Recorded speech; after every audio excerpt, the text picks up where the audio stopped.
Yes, finding the time to write. That most difficult thing, and I think that everyone complains about never having enough time to write. I actually managed to be quite prolific with my writing and my projects. One, because I make it a priority. I think this is the thing that a lot of people don't realize, that say, I don't have time to write. It's they don't actually make time to write. It's not one of their priorities to do throughout the day. I very rarely actually take a day or longer away from writing projects.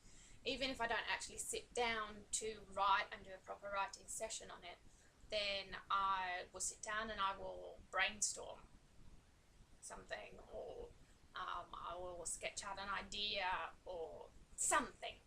Even if it's a small something, there is always a something in every day.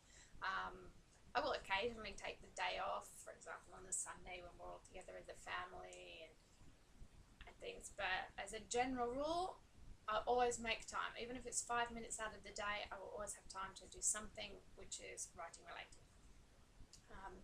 Now also, because I have kids at the moment, I am really enjoying the fact that I finally have a big block of time all together, where I can actually be on my own and concentrate on my projects. So I'm in like full throttle ahead at the moment. There's going to be loads and loads of new things coming soon, because I actually have time to write, because my kids now, both of them, are going to school in the morning, which means I now have the morning free to actually concentrate and designate some time on doing that.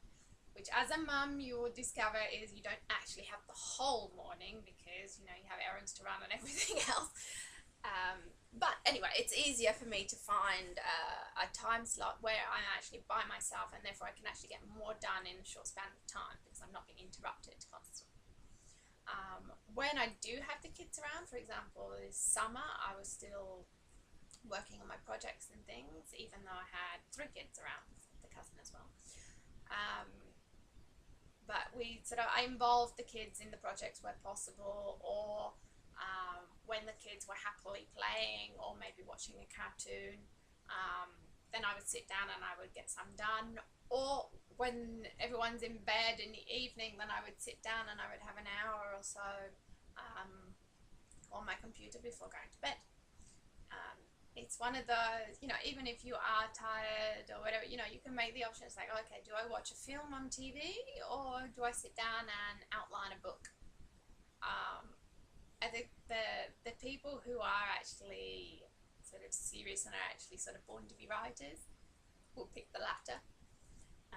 Not always, but as a general rule, at least once a week they will make that choice and be like, no, I'm going to write. So that's how I have the time to write, is because I make the time to write.